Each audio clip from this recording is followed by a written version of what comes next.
प्रियतम बाबांच्या या जन्मदिवसा निमित्त हे जे सोहळे आयोजित केले जातात आणि आपल्या अमरावती शहरात हे सोहळे ठिकठिकाणी संपन्न होत आहे आणि त्या निमित्ताने बऱ्याचशा नवीन लोकांना प्रियतम बाबांच्या नावाचा परिचय होतो, त्यांच्या कानावर ते नाव जातं। आज नाही तर उद्या ते सुद्धा लोक प्रियतम बाबाकडे वळणे आवश्यक आहे, कारण या नामामध्ये जी आता पॉवर आहे। कारण बाबांचं जे विश्वात्मक शरीर ज्या समाधीत सुरक्षितपणे ठेवल्या गेलेलं आहे, हे शरीर म्हणजे बाबा शरीरात असण्यापेक्षाही आजच्या घडीला समाधीतून अत्याधिक म्हणजे जवळजवळ आपण असं म्हणू की चेतनेच्या सर्व भूमिकेवरून बाबा यावेळेला एकाच वेळी क्रियाशील आहे। आपल्याला असंही म्हणता येतं की पूर्ण ऑल युनिव्हर्सल म्हणजे हे पूर्ण जगातले जेवढे काही मिलियन्स अँड मिलियन्स जेवढे काही संदेश बाबापर्यंत पोहोचतात, त्या संदेशाला त्याच क्षणाला उत्तर देण्याची ताकद प्रियतम बाबात आहे। म्हणून आपण त्यांना अवतार असं म्हणतो, ईश्वर असं म्हणतो।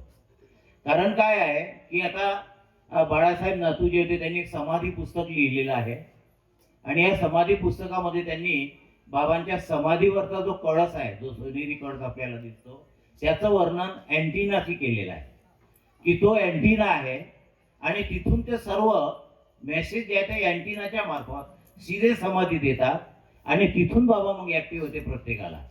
आता या मिलियन्स म्हणजे त्याचा आकडे खूप होते, अरब अरब काय असेल ते मराठीत, तर त्याच्यापेक्षा मोठा जर आकडा असेल तर या मेसेज मध्ये जर एखाद्या प्रियतम बाबाचा कोणताही प्रेमी कुठेही असो जगाच्या कानाकोपऱ्यात, तिथे जर त्याने बाबांचं हार्टली अगर नाव घेतलं, त्याच क्षणी समजा तो एखाद्या संकटात असेल तर निश्चितपणे एवढ्या मेसेज मधून बाबांचा मेसेज त्याच्यापर्यंत त्या क्षणाला पोहोचतो।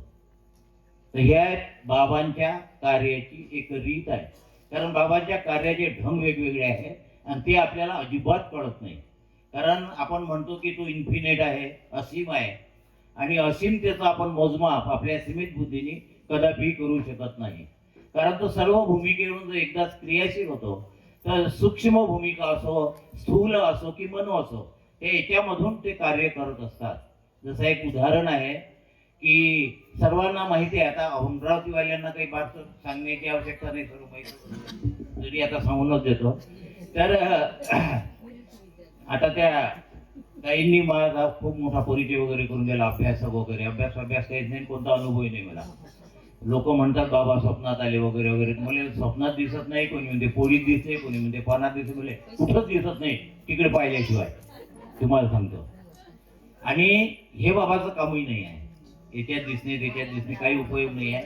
महत्वाचं आहे की त्याच्यासाठी आपण किती राबतो, त्याच्यासाठी आपण किती इमानदारीने कार्य करतो, आणि जोपर्यंत ही इमानदारी आपल्यामध्ये येणार नाही तोपर्यंत बाबा आपल्यासोबत राहणार नाही। म्हणून बाबांनी म्हटलं की अपने प्रति और ईश्वर के प्रति पहिले ईमानदार बनो। तर ईमानदार बनणं अत्यंत आवश्यक आहे। तर हे उदाहरण असं आहे की बाबाची कार्य करण्याची पद्धत कशी की शत्रुघ्न कुमार जे होते मांजरी माफीला, त्याचं गावाचं नाव पहिले मांजरी माफी होतं, डेहराडून 30 किलोमीटर आहे, आणि नंतर मग बाबा गेल्यानंतर त्याचं नाव मेहर माफी केलं। तर हे जे शत्रुघ्न कुमार होते, तर यांना बाबांचं भोजन आणण्याची व्यवस्था केली होती। शॉर्टमध्ये सांगतो मी, ते एका तासात झालं पाहिजे सर्व।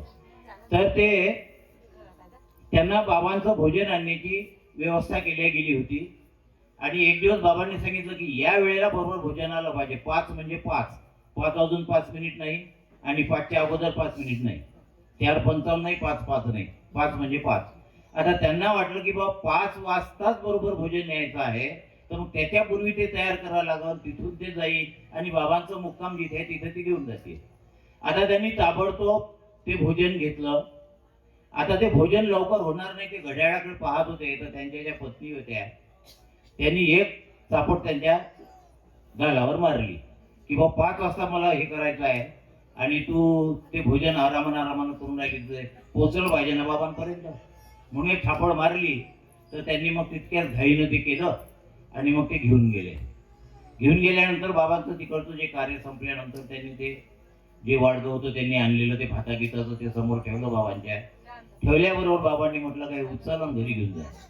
आता बाबा तिथे होते, हे उचल आणि घरी घेऊन जाय. आता त्यांना मोठं नवल वाटलं का बाबा मी ते यांच्यासाठी एवढ्यात म्हणजे गेलो, ते अन्न शिजवायला लावलं, बायकोनं शिजवलं ना, ते घ्यापोळी दिली आणि बाबा म्हणते का घेऊन जाय. तर मग बाबा म्हटले की तू तुझ्या पत्नीला काय केलं आता हे यावेळेला तू यायच्या वेळेला तू काय म्हटलं तुझ्या पत्नीला. तर म्हणजे बाबा लवकर लवकर करायला लावलं. म्हणजे मग लवकर लवकर करण्यासाठी आणखी काय केलं. म्हणे काही नाही थापड मारली, कारण 5 वाजता तुमचं आणायचं होतं. म्हणून बाबा म्हणे काही घेऊन जाय. जो पत्नीवर हात उगारतो ना तो माणूसच नव्हे, जो पत्नीवर हात उगारतो तो माणूस नव्हे, ते अन्न तू घेऊन जाय. मग त्यांच्यानंतर त्याच्याकडून वचन घेतलं की यानंतर जर तू तुझ्या पत्नीवर कधी हात उगारला तर मग मात्र काही खरं नाही. तुम्हाला वचन दे का यानंतर तू कधी आपल्या पत्नीवर हात उगारणार नाही म्हणून. आणि मग त्यांनी वचन दिलं. दुसऱ्या दिवशी पुन्हा त्यांच्याकडे होतं 16 लोकांचं. 16 लोक होते नवजीवनामध्ये, बाबा आणि 16 ते हे. तर अशा रीतीनं चार स्त्रिया होत्या बाबांसोबत आणि 16 पुरुष आणि एक बाबा. तर त्यांच्यापुरतं त्यांनी अन्न करून आणलं. आता त्या दिवशी काय झालं की बाबा नेहमी जेवढं जेवढं वाढायचं तेवढंच द्यायचे. व ज्या दिवशी यांनी अन्न बनवून आणलं त्या दिवशी बाबा पहिल्यांदा महिला मंडळीच्या रूममध्ये गेले आणि त्यांना सांगितलं की आज जितकं पाहिजे तितकं खा, आज काही असं लिमिटेड नाही आहे, तुम्हाला जेवढं पाहिजे डबल घ्या टिबल घ्या काय असेल ते. मग त्यांनी वाढायला लावला. तर यांना माहीत होतं तर 20 लोकांपैकी एक जे अन्नाचं हे होतं हे घरीच राहिलं होतं, त्याच्यामुळे हे 20 लोकांना पुरणार नाही. यांना हे वरांड्यात उभे होते शत्रुघ्न कुमार आणि बाबा ते अन्न प्रत्येकाला वाढत होते. पुन्हा पुन्हा घ्या पुन्हा घ्या पुन्हा घ्या, म्हणजे ज्या दिवशी नाही म्हणायला पाहिजे त्या दिवशी आग्रह. उलटी रीत होती बाबांची पूर्णपणे. आणि मग तिकडून आले तर हे आपल्या वरांड्यातून मग पायावर उंचवून पाहिजे तिथे किती शिल्लक आहे.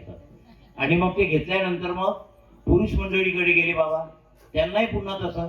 यांची धगधग वाढली का आता त्यांचं झालं तर ठीक आहे, ते 4च महिलाचं नाही 16 माणसाले हे एवढं पुरणार नाही, आता काय करायचं. म्हणून मग ते बाबा वाढत होते डबल घ्या टिबल घ्या काय, त्यांनी पोट भरून खाल्लं. आणि जेव्हा परत आले तेव्हा शत्रुघ्न कुमारांनी त्या भांड्यामध्ये पाहिलं की भात जशाचा तसाच दिसला, त्याच्यातला काही कमी झालेलंच नव्हतं. आणि मग बाबा आले, बाबांनी जे घ्यायचं ते घेतलं, ते नंतर घरी गेले. साताऱ्याला जेव्हा बाबा होते त्यावेळेला शत्रुघ्न कुमारांना त्यांनी बोलवून घेतलं होतं. तिथे साताऱ्याला गेल्यानंतर दुपारची वेळ होती आणि त्यावेळेला मग बाबांनी शत्रुघ्न कुमारांना सहज फिरत फिरत नेलं. असं बोलत बोलत बोलत बोलत इशाऱ्यानेच होतं त्यावेळेला, बाबाचं बोलणं म्हणजे इशारे.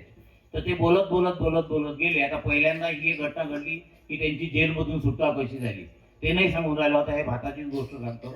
मग गेल्यानंतर चालता चालता बोलता बोलता शत्रुघ्न कुमाराची हिंमत होत नव्हती, पण त्यांनी विचारलं बाबा म्हणे तुम्ही असं म्हणजे मी वाचलेलं आहे किंवा ऐकलं आहे की तुम्ही म्हणता की मी कुठलाही चमत्कार करत नाही, तर मग मला तुम्ही चमत्कार करताना दिसले, तर ह्या कसा चमत्कार केला तुम्ही. बाबांनी सांगितलं तुम्ही चमत्कार नाही करत ना, चमत्कार जादूगार करतात, सायंटिस्ट लोक करतात, मी कशाला चमत्कार, मला चमत्कार करण्याची आवश्यकता नाही. तर म्हणे बाबा तुम्ही चमत्कार केला. मग त्याने ती आठवण करून दिली का ज्या दिवशी मी भांड्यात ते अन्न आणलं होतं ते इतक्या लोकांना पुरेसं नव्हतं, मला माहित होतं कम्प्लिटली, पण त्या दिवशी सर्वांना तुम्ही पोट भरून खाऊ घातलं तरीही त्याच्यामध्ये शिल्लक होतं, हा चमत्कार नाही तर काय आहे. आणि मग बाबांनी सांगितलं की ज्याप्रमाणे या भौतिक जगामध्ये तुम्ही माझे प्रेमी आहे तसेच माझे प्रेमी सूक्ष्म जगतातही आहे, मनोजगतातही आहे. आणि ज्या वेळेला मी अशी क्रिया करतो त्यावेळेला सूक्ष्म जगतातले किंवा मनोजगतातले जे माझे प्रेमी आहे ते ताबडतोब ती जागा भरून काढते, त्यांना सांगायची गरज नाही. ते वाटच पाहत असतात की माझी काय आज्ञा आहे. ते आज्ञाधारक इतके आहे की त्यांची आज्ञा पाळण्यासाठी ते सदैव तयार असतात. आणि मी आज्ञा केल्याबरोबर ते जे करायचं ते करून टाकते. पण तुम्हाला तो चमत्कार वाटते, माझ्यासाठी चमत्कार नाही. तर हे बाबांच्या कार्याची जी रीत आहे ना, ते हे खरोखर म्हणजे आपण जेव्हा डीप मध्ये जेव्हा बाबांचं काही हे करतो, जसं गॉड स्पीक वाचता वाचता आपल्या काही काही गोष्टी अशा स्मरणातही राहत नाही, इतकं तिथल्या तिथंच फिरवते आपल्याला. अशा प्रकारे आता कारण काय आहे, कारण तो विषयच आपल्या बाजूचा आहे. जसं बाबांनी उत्क्रांतीचा नियम जर सांगितला की त्या पाषाणापासून तर मानव देहापर्यंतची आपली चेतना कंप्लीट झाली, आता पुढे आपल्याला चालायचं आहे, प्रतिवर्धनाची प्रक्रिया सुरू करायची आहे, म्हणजे नराचं नारायण बनायचं आहे. पण ती प्रक्रिया तर फार कठीण आहे. आता पहिल्यांदा हा भाग आहे आजच्या घडीला की पहिले माणूस झाला ना, तर आता माणुसकीनं वागणं आणि जगणं शिक, म्हणजे पुढचा प्रवास होईल. जोपर्यंत माणुसकी येणार नाही तोपर्यंत प्रेमही त्याच्यात येणार नाही, आणि जोपर्यंत बाबाची कृपा होत नाही तोपर्यंत प्रेम कोणामध्येही शिल्लक राहणार नाही किंवा ते येणार नाही. कारण त्या प्रेमाची जी अनुभूती आहे ती अनुभूती देण्याची आहे, दुसऱ्याचा विचार करण्याची ती अनुभूती आहे, केवळ आपला विचार करण्याची नाही. म्हणून मानवी प्रेमापेक्षा जे दैवी प्रेम श्रेष्ठ आहे, तर ती दैवी प्रेमाची देणगी प्रियतम बाबाकडूनच सर्वांना मिळेल, त्याच्याशिवाय ती मिळणार नाही. बाबा म्हणतात की त्यासाठी तुम्हाला कृपेची आवश्यकता आहे, आणि कृपा स्वस्तात मिळत नाही, तर तिच्यासाठी खूप काही करावं लागते, तेव्हा ती मिळेल. जसं एखाद्या सद्गुरूला एखादा व्यक्ती शरण जातो, त्याचे जे अननॅचरल जे संस्कार असतात ते संस्कार काढण्यासाठी त्या सद्गुरूला, त्या व्यक्तीला साक्षात्कारासाठी जर तयार करायचं असेल, तर हे सर्व संस्कार त्याचे कशा पद्धतीने काढायचे हे त्या सद्गुरूला माहीत असते. मग एखादी कठोर विधी त्याला उपयोगात आणावी लागते, तर कोणासाठी सायलेंट विधी हे करावं लागते. म्हणजे जसं डॉक्टरकडे आपण गेल्यानंतर आपली बिमारी कोणतो आपल्याला ट्रीट करते त्या पद्धतीने. पण बाबांनी म्हटलेलं आहे की माझ्याकडे आल्यानंतर जेव्हा तुम्ही माझा दामन धरून ठेवता, त्यावेळेला मग तुम्हाला काही करण्याची गरज नाही, काहीच करण्याची गरज नाही. जेव्हा मणिताईंनी विचारलं होतं की बाबा ईश्वराला मिळवण्यासाठी किंवा त्याच्याशी एकरूप होण्यासाठी खूप काही कष्ट घ्यावे लागतात असं आम्ही ऐकलं आहे, तर जसं लोक त्याचा हे करण्यासाठी कोणी ते हिमालयात जातात, त्या गुहेमध्ये बसतात कितीतरी वर्षापर्यंत, त्यानंतर कोणी काट्यावर झोपतात, कोणी बर्फावर चालतात, उघडे झोपतात, असे जसे, आणि त्यानंतर मग त्यांना ईश्वराची प्राप्ती होते. बाबांनी सांगितलं की ते पहिल्या जन्मात तुम्ही हे सर्व करून चुकले ना, म्हणून तुम्ही भेटलो, तुम्हाला आता करण्याची काही गरज नाही. मला भेटण्यासाठी हे लोक जे काही करतात ते तुम्ही अगोदरच करून घेतलेलं आहे, म्हणून तुम्ही या जन्मात मला भेटले. म्हणजे त्या अर्थाने आपण जे प्रेमी मंडळी आहोत, तर आपलाही काही त्याच्यामध्ये सहभाग असेल, म्हणून तर आज त्याच्या सेवेमध्ये त्यांची सेवा करण्याची थोडी जरी संधी, थोडासा मौका आपल्याला प्रियतम बाबांनी दिलेला आहे, हे अत्यंत महत्वाचं आहे. आणि म्हणून आपण सर्व लोक त्या दृष्टीने भाग्यवान आहोत. तर बाबांच्या अशाच कार्याची एक अनोखी रीत, एक फार सुंदर कहाणी आहे, तुम्ही ऐकली असेल. म्हणजे ही कहाणी अगदी गूढ आहे, रहस्य आहे, की ज्या लोकांना काहीही माहित नाही तिथे बाबांचा जो प्रवेश झाला तर तो कसा झाला. 5 ऑगस्ट 1965ला 65ला एका मुलाचा जन्म झाला. तो मुलगा 5-6 महिन्याचा असताना, जसं आपण घरी नाव ठेवतो त्याचं, ते पाळण्याचं नाव वेगळं असते, पण आपण ते लाडानं नाव ठेवतो ना, जसं माझ्या पोट्याचं नाव पप्पू आहे लाडाचं, तसं त्याचं सांगतो मी तुम्हाला. तर त्याचं नाव त्यानं जिप्सी ठेवलं. तुम्ही कसं ऐकली असेल कदाचित, जिप्सी असं नाव त्या बाळाचं ठेवलं गेलं, म्हणजे घरगुती नाव. पण ज्यावेळेला त्याला 5 वर्षाचा झाल्यानंतर जेव्हा त्याला याच्यामध्ये दाखला दिला त्याला शाळेमध्ये, त्यावेळेला त्या मुलाला तिथे सांगितलं की नाही, याचं पद्धतशीर नाव पाहिजे, तुम्ही जे ठेवले असेल ते. आता त्यांना वाटलं की बा आम्ही ते याला जिप्सी म्हणूनच म्हणतो आतापर्यंत, आता वेळेवर याचं नाव कसं काय करणार, त्याची काही पत्रिका नाही, काही नाही. म्हणून त्यांनी काय केलं की सरळ अल्फाबेट मधले 2 अक्षरं घेतले, AB, आणि समोर नाव लिहिलं शर्मा, त्यांचं आडनाव होतं ते AB शर्मा, त्या मुलाचं नाव. आता त्या AB पासून काय शब्द तयार झाला कोणालाच माहित नाही, की तो मुलगा इथे आल्यानंतर त्याचा AB हा शब्द जो आहे त्याच्यापासून कोणतं नाव तयार होते हे कोणालाच माहित नव्हतं. म्हणून त्या शाळेत जाताना तर AB शर्मा एवढंच नाव टाकलं, आणि गेल्यानंतर त्याचा शाळेत झाला. त्यानंतर मग तो हायस्कूलमध्ये गेला, 16 वर्षाचा झाला, त्याचं नाव तेच होतं. आणि हा मुलगा इतका ब्रिलियंट होता की याला ते आपण काय टेलिप्रिंट ज्याला म्हणतात, टेलिप्रॉम्प्टर जे म्हणतात ना, म्हणजे मानवी संक्रमण, म्हणजे एखादी गोष्ट ओळखण्याची ताकद त्याच्यामध्ये असते. जसं त्याला जर म्हटलं घरात आज अमुक पाहुणे येणार आहे इतके वाजता, बिलकुल त्यावेळेला ते पाहुणे आलेच पाहिजे, इतकी बुद्धिमत्ता त्याची प्रखर होती. आणि अशा याच्यामध्ये तो मुलगा हळूहळू वाढायला लागला. 80% गुण घेऊन त्या काळामध्ये तो हे होता. त्याचे वडील त्यावेळेला चंदीगडला होते, हरियाणामध्ये होते. त्याच्यानंतर ते बदली होत होत अनेक ठिकाणी गेले, तर वेगवेगळ्या शाळेत त्याला जावं लागलं. तर जिथे जिथे तो मुलगा गेला इतका हुशार, आणि त्याच्यामध्ये एक नेतृत्व गुण होता. म्हणजे जसा आपण शाळेमध्ये एखाद्याला कॅप्टन करतो त्या पद्धतीचं नेतृत्व गुण. जसं बाबांनी आपल्या कॉलेजच्या वेळेला तो कॉस्मोपॉलिटन जो क्लब स्थापन केला होता सर्वांना चांगलं शिक्षण देण्यासाठी, त्या पद्धतीचा हा मुलगा त्या पद्धतीने अशा प्रकारचे काही क्लब म्हणून मुलांना हे करत होता. जे मुलं गरीब होते, ज्या मुलांची ऐपत नव्हती ट्युशनला जाण्यासाठी, आणि ते कसेही काही हे होते म्हणजे ज्यांची परिस्थिती नव्हती शिकण्याची, अशा मुलांना मदत करून त्यांना सुद्धा शिक्षणात प्रवृत्त करणे हा मुलगा म्हणजे हा जिप्सी करायचा. एक कथा अशी सांगते काय, तर जो वडील जे होते शर्मा हे त्यावेळेला तिथं DSP म्हणून होते पोलीस डिपार्टमेंटला, आणि हा मुलाचा हळूहळू हळूहळू प्रोग्रेस होत गेला. हा सर्वांचा लाडका झाला, शाळेमध्ये लाडका होता, हुशार होता. याच्यामध्ये एक जाणण्याची प्रवृत्ती होती की प्रत्येक गोष्ट त्यानं जर सांगितली होती. त्याला एक मोठा भाऊ होता आणि तो विकलांग होता कम्प्लिटली, म्हणजे तो अधू होता, ज्याला आपण म्हणतो की अपंग होता. त्याच्यामुळे त्याच्या वडिलांना त्याचा लग्नाचा प्रश्नच नव्हता. आता लग्नाचा प्रश्न नसल्यामुळे त्याच्या वडिलांनी त्या पेपरमध्ये जाहिरात दिली त्याच्या लग्नाविषयी, अपंग मुलगा, की बा कोणाला आमचा असा असा मुलगा, त्याचं वर्णन त्याच्यामध्ये केलं. असे 2 वेळा प्रयत्न केले, पण कुठूनही कुठला रिश्ता तिथं आलेला नाही. आणि मग ज्यावेळेला आता याचं काय होईल, कारण हा अपंग आहे, याचं लग्न होणार नाही, याला सांभाळणार कोण मग आपल्या गेल्यानंतर. त्याचा भाऊ होता, तो मोठा होता, त्याचं नाव सुभाष होतं.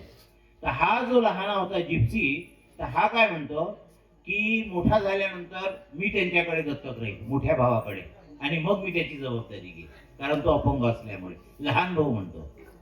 पण तत्पूर्वी मला असंही वाटते की एक वेळ तुम्ही जर जाहिरात दिली तर काही हरकत नाही, त्याची लोक पहा कसं चाललं त्याचं.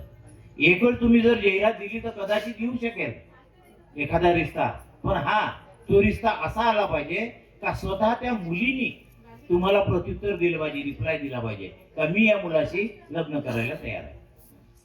त्याच्या वडिलाचं इच्छा नव्हती, कारण 2 वेळ झाला आपला मुलगा अपंग आहे, वारंवार अशा गोष्टी करणं व्यवस्थित नाही, म्हणून त्यांनी पुन्हा काही देण्याची शक्ती ही नाही केली, हिंमत केली नाही.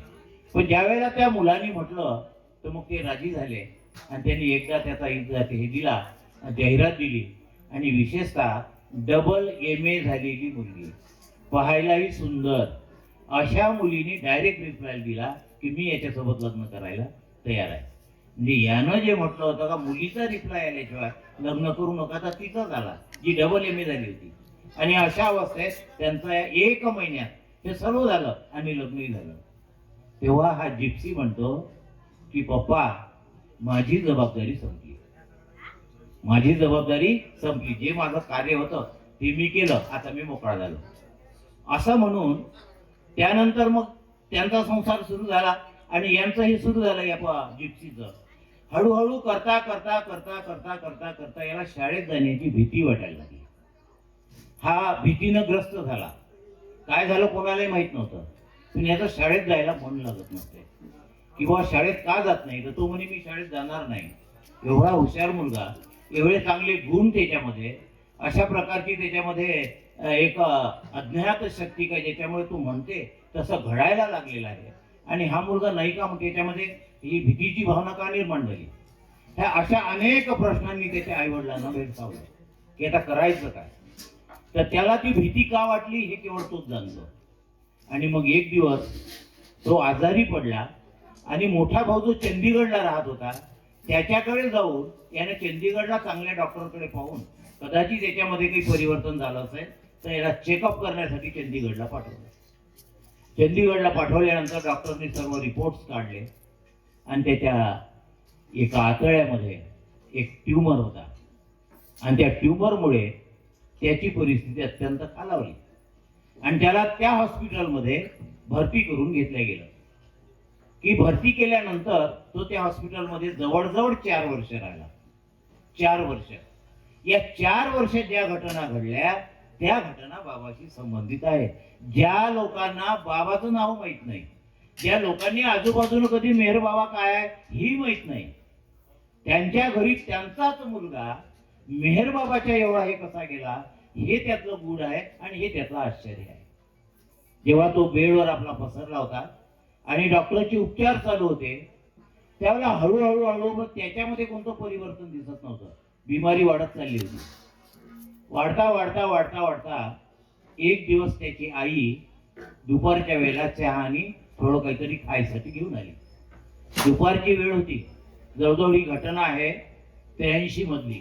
फरवरीमध्ये ह्या घटना घडली, फरवरी 83 मध्ये. तर या मुलाला जेव्हा त्याच्या आईने असं उठवलं, तो एका पिशवीवर झोपून होता आणि मग उठलं, जिप्सी उठ बेटा, तुझ्यासाठी थोडं चहा आणि जेवायचं आणलं, तू खाऊन घे. तो त्याच्या आईला म्हणतो की आई, तुला एवढंही कळत नाही काय, तर मी झोपलेला आहो आणि तू मला उठत काय? तुला माहित नाही काय, मी या ठिकाणी मेहर बाबाशी बोलत आहो. तो काय म्हणतो, मी या ठिकाणी मेहर बाबाशी बोलत आहो. आता तिला असं वाटलं की मेहर बाबाशी बोलत आहे म्हणजे कदाचित त्याच्या त्या बिमारीमुळे किंवा ते आपलं होते ना कधी कधी असं एखाद्या काही आपण बडबडतो झोपीमध्ये, असं काही असेल, त्यांना काही करंट लागला नाही त्याचा, काही असेल कोणी, म्हणून त्यांनी ती गोष्ट दुर्लक्षित केली.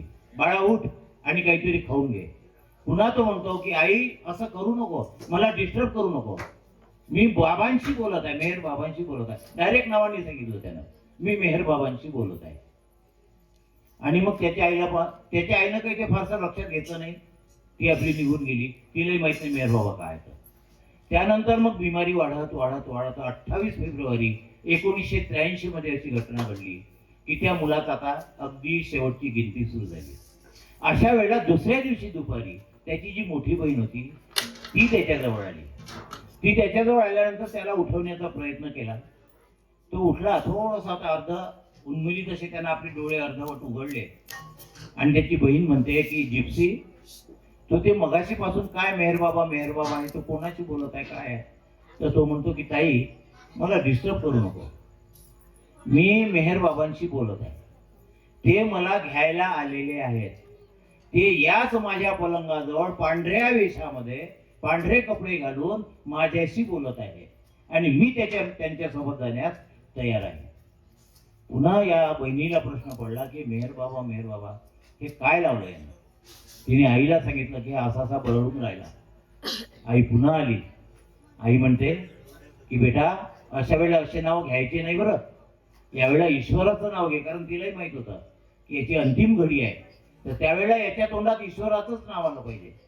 आणि म्हणून ती आपल्या मुलाला म्हणते की बेटा, आता ईश्वराचं नाव घेण्याची पाळी आहे, तू ईश्वराचं नाव घे. तो मुलगा पुन्हा म्हणतो की मी ईश्वराचं नाव का घेऊ, माझ्यासोबत मेहर बाबा आहे, मी ईश्वराचं नाव कशासाठी घेणार, तेच मला घेऊन जाणार आहे इथून, आणि मी इतका शांत आहे त्यांच्याजवळ की तुम्ही त्याची कल्पना करू शकत नाही. आणि असं म्हटल्याबरोबर त्याची प्राणज्योत मालवली. म्हणजे आपल्या हृदयामध्ये त्यानं बरोबर शेवटच्या क्षणी बाबांचा आपली 6वी इच्छा आहे ना, त्या इच्छेप्रमाणे त्यानं आपलं केलं. बाबाचा काही कॉन्टॅक्ट नाही.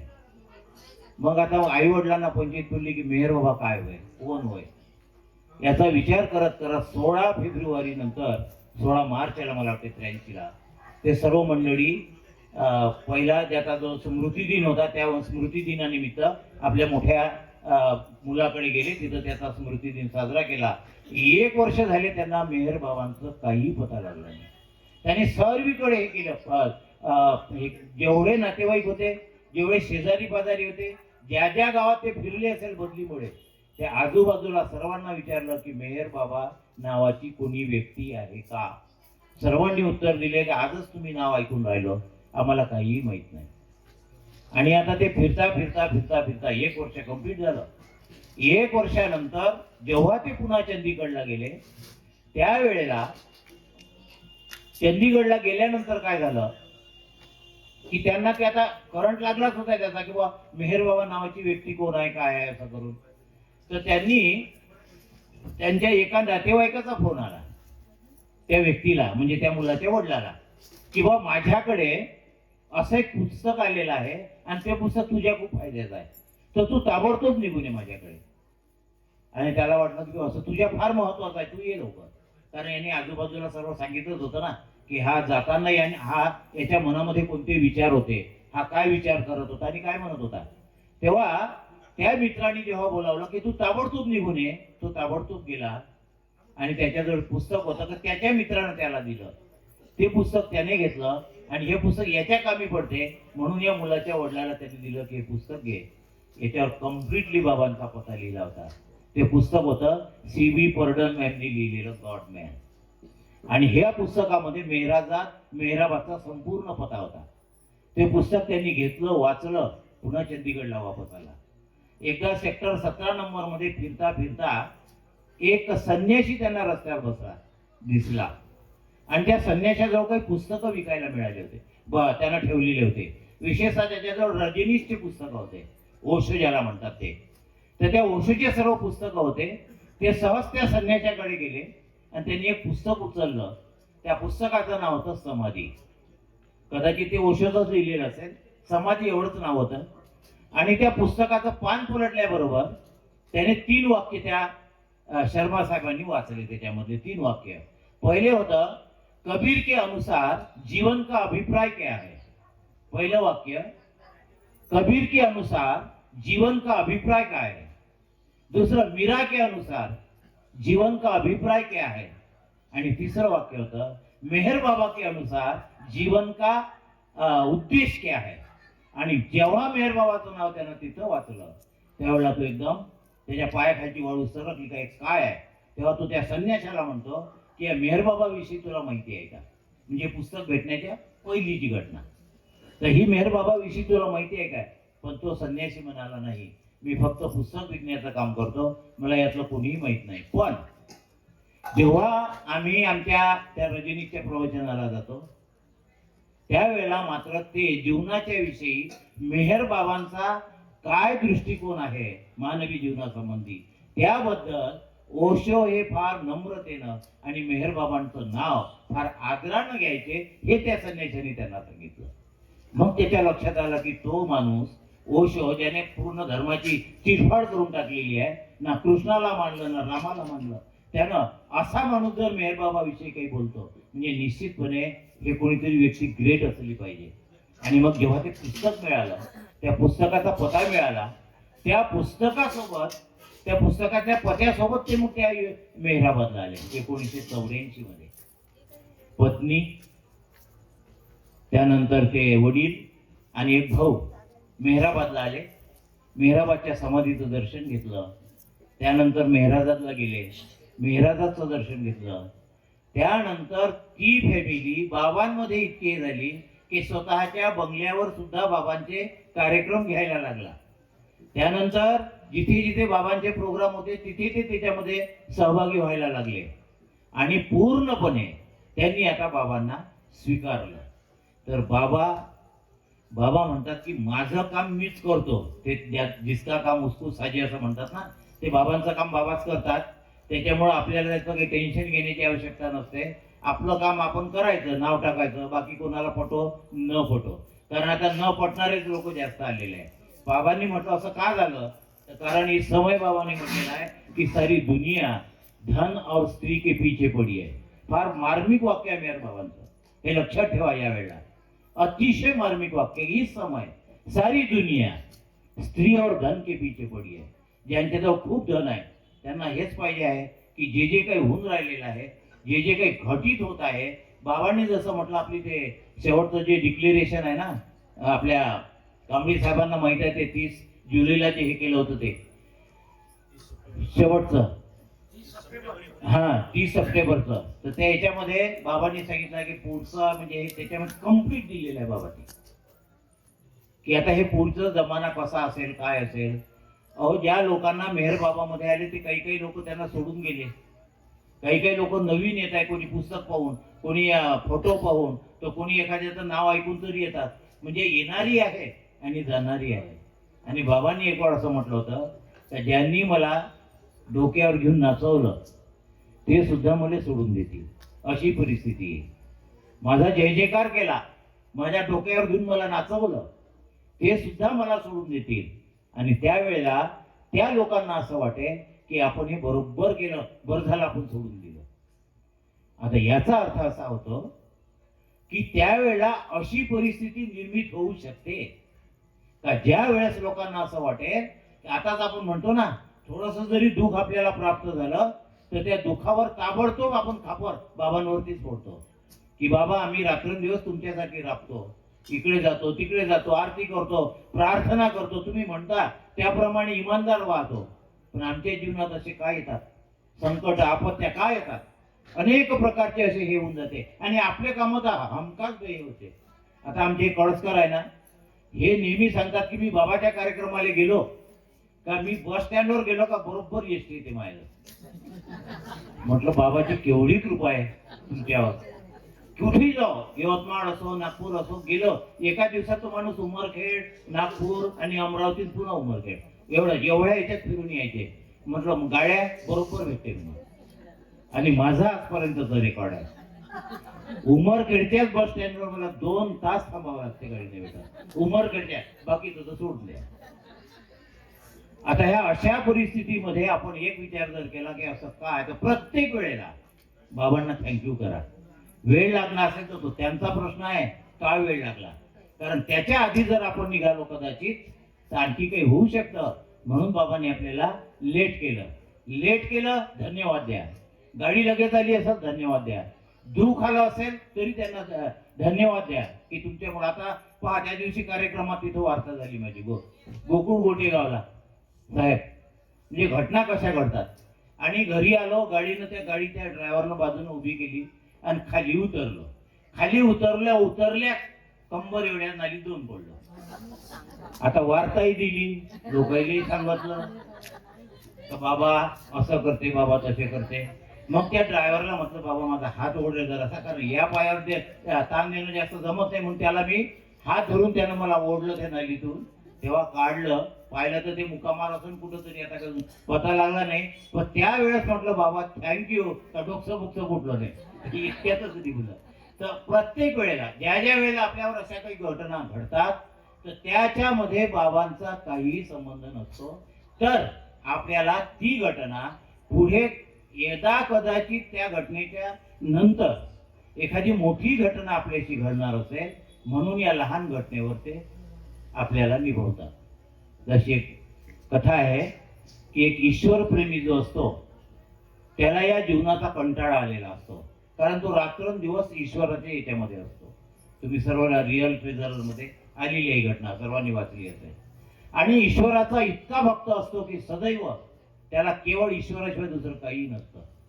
असं करता करता करता करता त्याच्या आजूबाजूला त्याला असं वाटतं की हे बा ईश्वर आहे तर मग ह्या अन्याय वगैरे असं का होतं नेहमी, कुठे खून, कुठे दरोडे, कोणाला याला मारलं, कोणी त्याला मारलं, ह्या अशा घटना का घडतात. म्हणजे जर असेल तो तर मग ह्या घटना तो थांबवत का नाही, असं त्याच्या मनाला प्रश्न पडला. म्हणून तो त्याचा विचार करायला लागला की जर ईश्वर हा अन्याय, हा भ्रष्टाचार, ह्या गोष्टी जर त्याच्याकडून काही होत नसेल तर मला ईश्वराची काही मतलब नाही. जर त्यानं काही केलं असतं, इथं काही चांगल्या गोष्टी घडल्या असत्या तर मी त्याला मानलं असतं. आजपर्यंत मी त्याला मानण्याचा प्रयत्न केला, पण जगात जिथं जाईल तिथं केवळ आणि केवळ दुःख आहे. त्यानंतर अशा अनेक गोष्टी, म्हणजे सर्व काही वाईटच तिकडे घडते आहे. म्हणून तो मुलगा जो साधक होता तो ईश्वराला सोडून देतो आणि मग तो आपल्या मस्तीत गुंग राहतो.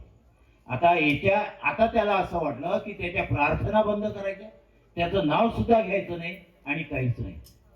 आता मन कसं असते पहा, आणि ईश्वराची एक रीती काय असते की जेव्हा साधक किंवा भक्त ईश्वराला सदैव पूजत असतो त्यावेळेला ईश्वर त्या व्यक्तीविषयी उदासीन असतो. कसं, समजा एक आई आहे, तिला 2 मुलं आहे, एक गरीब असते, एक थोडस इपिस्तर असते.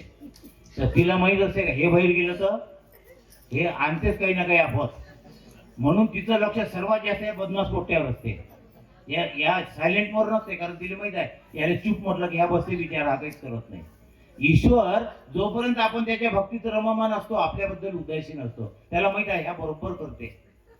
पण जेव्हा त्याच्या मनात ही भावना आली की मला तुझ्याशी मतलबच नाही असं जेव्हा म्हटलं, ईश्वर त्याच्या समोर प्रकट झाला आणि म्हटलं, विचारलं की काय झालं, तू पूजा आरती प्रार्थना का सोडली?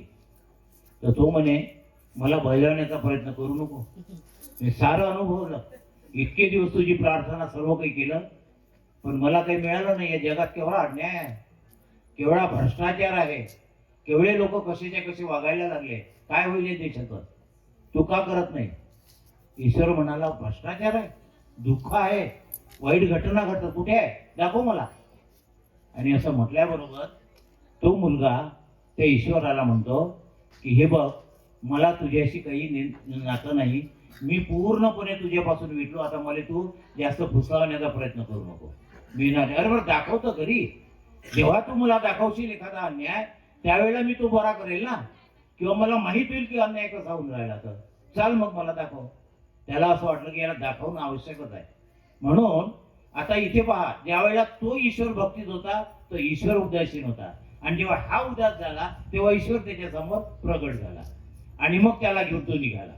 जाता जाता रस्त्यावर एका व्यक्तीला काटा रुतला पायाला, आणि तो तिथे विवळत होता. कोणतीही त्याच्याजवळ व्यवस्था सोय नव्हती, रक्तबंबाळ झाला होता, आणि त्या साधकांना सांगितलं, ईश्वराले पाय.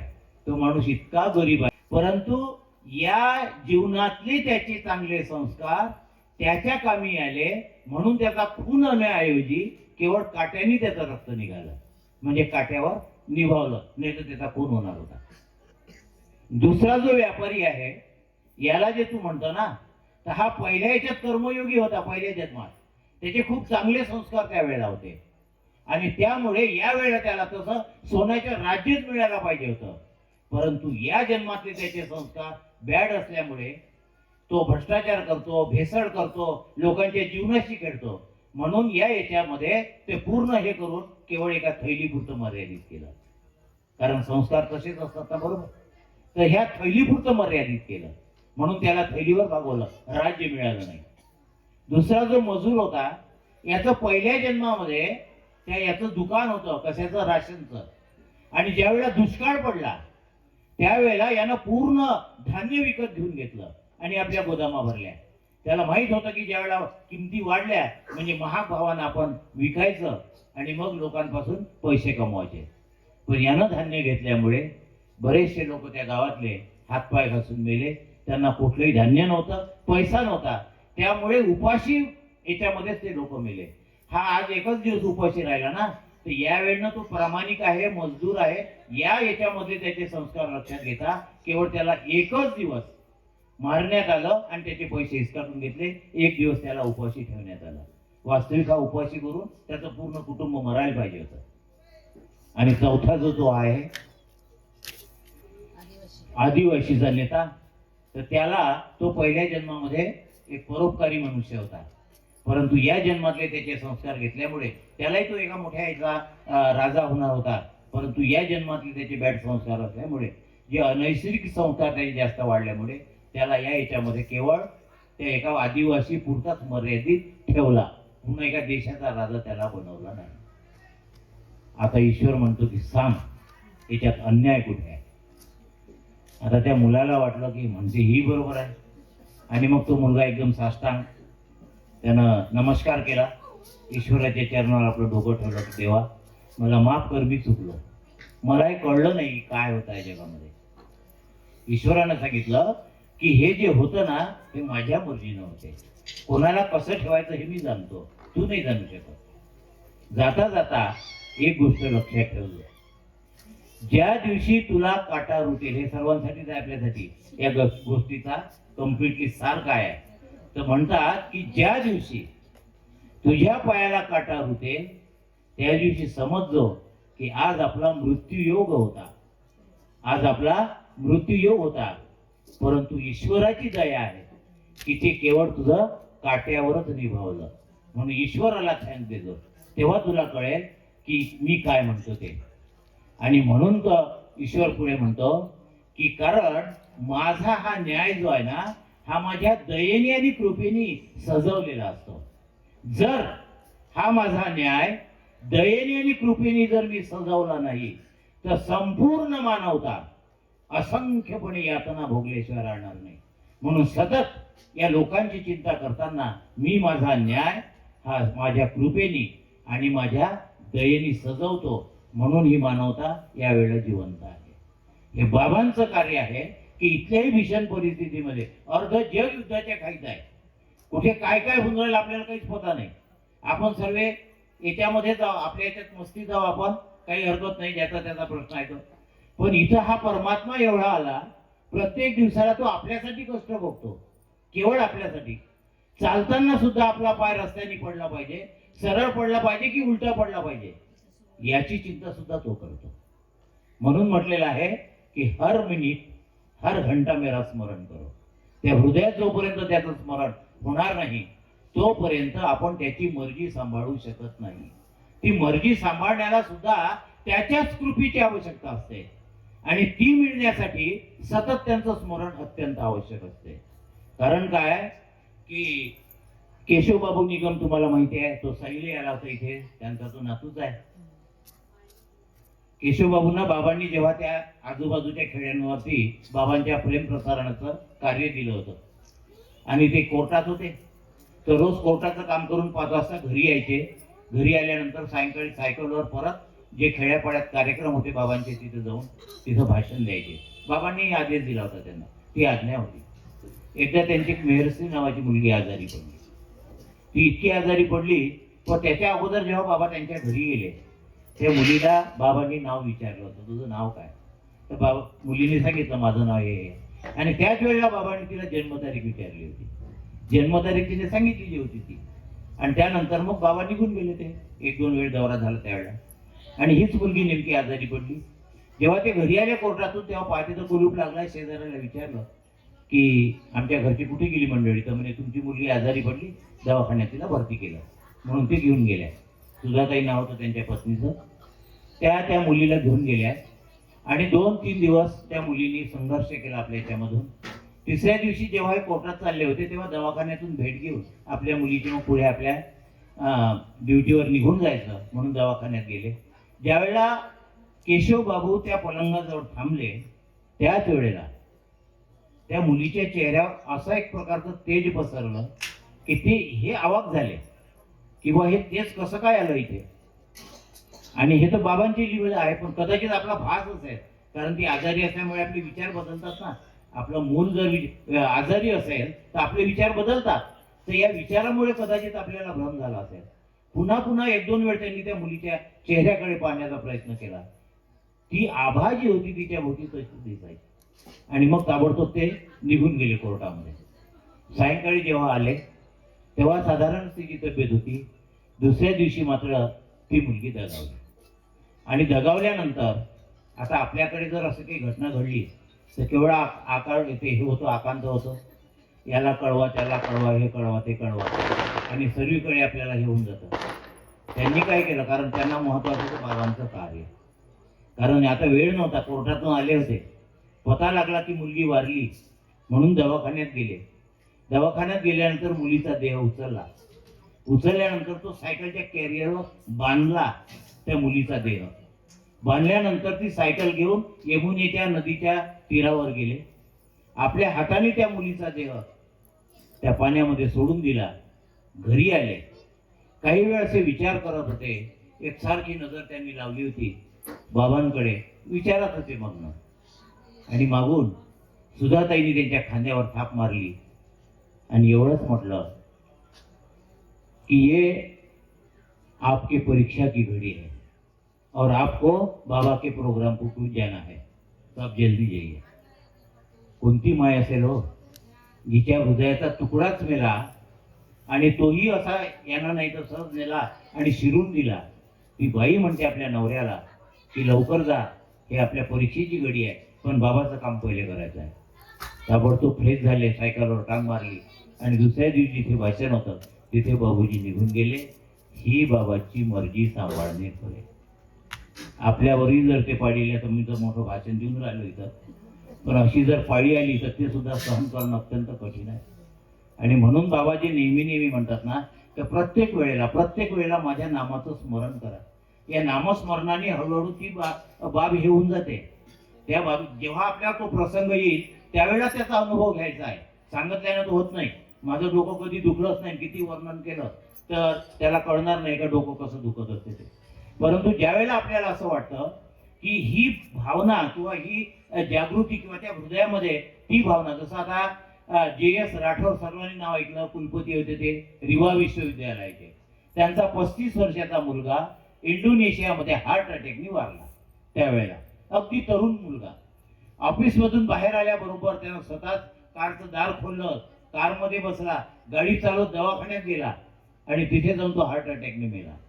ज्यावेळेला यांना तार आली का असं असं झालं, तुमच्या मुलाला ती बॉडी घेण्यासाठी मुंबईला या.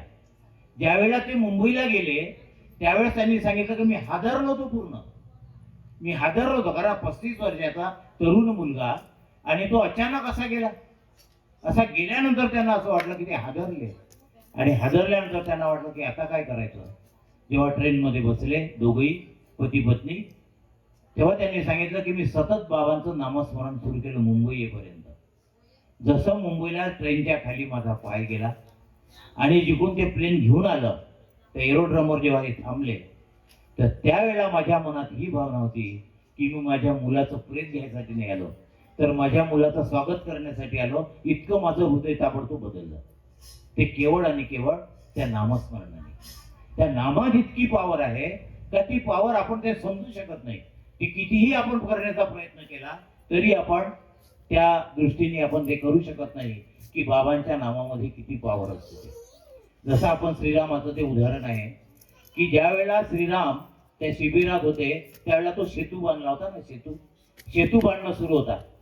सेतू बांधणं सुरू होता त्यावेळेला ते लोक त्याच्यावर श्रीराम असं नाव लिहायचे दगडावर आणि मग दगड त्या पाण्यात तरंगायचा. आता ही गोष्ट हा म्हणून सर्वांनी पसरली. त्यांनी प्रत्येक दगडावर श्रीराम असं लिहिलं आणि श्रीराम म्हटल्याबरोबर दगड पाण्यात टाकला की तो तरंगायचा. आता झालं काय की ही गोष्ट शिबिरात गेली आपल्या रामाजवळ कि प्रभु ऐसा ऐसा हो रहा है, आपका नाम पत्थर पर लिख दिया कि पत्थर तैर रहे पाणी में. आता रामाला असं वाटलं की हा तर चमत्कार आहे, आपणही पाहायला जाऊ कसा आपल्या नामाचा परिणाम काय आहे तो. म्हणून राम तिथे गेला, एका दगडावर जाऊन बसला तर खरंच गंमतच होती. एवढ्याने दगड पाण्यात टाकले, श्रीराम लिहिलं की टाकला की तो तरंगायचा. रामाला मोठं नवल वाटलं. रामाला वाटलं की माझ्या नावात जर एवढी पॉवर तर माझ्यातही तेवढीच पॉवर असेल, कारण मी स्वतः राम आहे. म्हणून त्यांनी एक दगड उचलला आणि टाकला, तो डुबला, तो काही तरंगला नाही. पुन्हा दुसरा उचलला, तो टाकला, तोही काही त्याच्यामध्ये तरंगला नाही. मग रामाला शंका आली की माझं नाव लिहितं एवढ्याले मोठाले दगड तरंगत आहे आणि मी स्वतः राम असून हा दगड छोटा जरी असला तरी डुबतो काय. आता मंडली म्हणजे जशी बाबांची मंडली होती ना तशी त्यांची मंडली हुशार. त्या जांबवंत नावाचा तो मंडली जनक होता त्याच्यातून.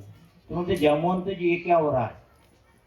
तो जांबवंत म्हणतो कि प्रभु आप कर रहे वो भी सही है और वो कर रहे वो भी सही है, क्योंकि उनकी श्रद्धा जो है वो आपके नाम पर केंद्रित है, इसलिए वो श्री राम लिखते पत्थर तैरते. तो बोले फिर मैं तो श्री राम होना खुद, मेरा पत्थर क्यों नहीं तैर रहा है. तो बोले प्रभु तुमने जिसको छोड़ा वो तो साला डूबने वाला है, बोले वो का तैरने वाला है. तुम्ही ज्याला सोडलं तो डुबल्याशिवाय राहत नाही. म्हणून बाबांनी आपल्याला सोडू नये याची काळजी घ्या. म्हणून बाबांना आपल्यासोबत नेहमीसाठी ठेवणं आवश्यक आहे. चला 5 मिनिट आहे म्हणते. असं तर अशा ह्या घटना आपल्या जीवनामध्ये बऱ्याचशा घडतात. तेव्हा हादरून जाण्याचं काही कारण नसतं. एकच लक्षात ठेवायचं की त्याच्या मर्जीनं जे जे काही घडतं, बाबांनी म्हटलेलं आहे ना हे कि विश्व में जो भी कुछ घटित होता है वो मेरी मर्जी है, उस मर्जी को आप कैसे लेते वो तुम्हारी मर्जी है. म्हणजे आपण म्हणतो ना एखादी घटना घडली की मग आपल्याला लगेच त्याला फरजोडे फोडतो आपण की असं केलं असतं तर असं झालं असतं, इकडून गेलं असतं तर बरं झालं असतं, या रस्त्यानं काय, अरे ते व्हायचं होतं म्हणून तर त्या रस्त्यानं गेला ना तो. हे बाबाची मर्जी आहे. तो इकडून तिकडून काहीच हे नसा झाला तर त्याची ही मर्जी घेणं अत्यंत आवश्यक आहे. म्हणून बाबा म्हणतात की प्रत्येक वेळी माझं स्मरण करा की जेणेकरून मी तुमच्या सोबत असेल. आणि तो निश्चितपणे सोबत राहतो. एक कसा राहतो आणि आपल्याला त्याची जाणीव सुद्धा लागत नाही. एक जो ईश्वराचा प्रेमी आहे तो एकदा ईश्वर नामामध्ये गुंग असताना चालला वाळवंटातून. तिथे ते सर्व रेत असे बारीक बारीक, राजस्थानचं वाळवंट आहे ना, तिथे रेतच रेत बारीक. तर तो चालला आणि ईश्वराच्या नामामध्ये इतका गुंग झाला की त्याला भान नव्हतं. कारण जोपर्यंत हे भान आहे तोपर्यंत त्याच्याशी ऐक्य होणे नाही. हे भान जेव्हा प्रल्हादाला आलं तेव्हा त्याला तो मिळाला, खंब्यातून काढला त्यानं त्याला. ध्रुवाला जेव्हा आलं तेव्हा तो अढळपदी स्थिर झाला. मीरेला जेव्हा आलं तेव्हा मीरेने आपलं सर्व साम्राज्य त्याला लाथ मारली आणि आपल्या प्रियतमाकडे तिचा प्रवास सुरू झाला. हे सर्व असंच आहे. जेव्हा इकडचं जेव्हा हे होईल, याला जेव्हा लाथ मारेल तेव्हाच त्याचा दरवाजा मिळेल, अन्यथा नाही. तर हा चालता चालता इतका याच्यामध्ये गुम झाला की तो चालता चालता त्याला माहीतच नाही की आपल्यासोबत कोण आहे. तर हा रेतीमध्ये जात असताना त्याचे 2 पावलं उमटायचे आणि काही काळानंतर तो इतका गुम झाला की स्वतःच्या शरीराचं भान विसरला. त्याच्या बाजूला पुन्हा 2 जोडी पावलं उमटायचे, कोणीच नव्हतं. याचे 2 पावलं, तिकडून 2 पावलं. समोर जाता जाता त्यानं पाहिलं की हे 2 पावलं कोणाची असेल, माझ्या प्रभूची असेल कदाचित. म्हणून तो समोर जाता जाता काय झालं की थोड्याच वेळात एक आंधी सुटली, म्हणजे वादळ. आणि ते वाळूचे वादळ इतके भयानक असतात की ते डोळ्यात वाळू जाते, नाका तोंडात जाते, माणूस मरून जातो. खूप भयानक असतात. तर अशा याच्यामध्ये तो चालता चालता ते वादळ आलं. त्या वादळामध्ये तो फसला आणि ज्या वेळेला फसला त्यावेळेला ते वाळू पूर्ण त्याच्या अंगावर आली. तो त्या वाळू दाबल्या गेला. दाबल्या गेल्यानंतर ते वाळू जेव्हा ती आंधी शांत झाली, शांत झाल्यानंतर तो पुन्हा निघाला आणि आपल्या प्रभूच्या याच्यात लागला. तर ज्या वेळेला ती आंधी आली त्यावेळेला ते 2 पाय काही त्याला दिसले नाही, त्याचेच 2 पाय दिसले. पुढे गेला तेव्हा त्याचेच 2 पाय दिसले आणि पुन्हा ती शांत झालं सर्व आणि पुन्हा आपल्या भजनामध्ये रंगाले लागला. त्यावेळेला पुन्हा 2 जोडी दिसले त्याला. तर मग तो म्हणतो की देवा, ज्या वेळेला पहिले मी चांगला व्यवस्थित चाललो होतो त्यावेळेस माझ्यासोबत होता, आताही व्यवस्थित झालं तर माझ्यासोबत आहे, पण ज्यावेळेस आंधी आली मी त्या वाळून मरत होतो त्यावेळी तू कुठं होता. आता हे तर आपल्याला आहेच माहित सर्वांना. असं झालं का आपण कापरते त्यावेळेस सोडतो पहिले. तर त्यावेळेला त्या देवानं म्हटलं की लक्षात ठेव की तुझ्यासोबत येताना माझे 2 पावलं आणि तुझे 2 पावलं होते, पण ज्यावेळेला आंधीत तू सापडला त्यावेळेला तुला मी उचलून घेतलं होतं आणि चालताना फक्त मी चालत होतो म्हणून माझेच 2 पावलं उमटत होते, त्यावेळेला बाजूने दुसरे पावलं नव्हते.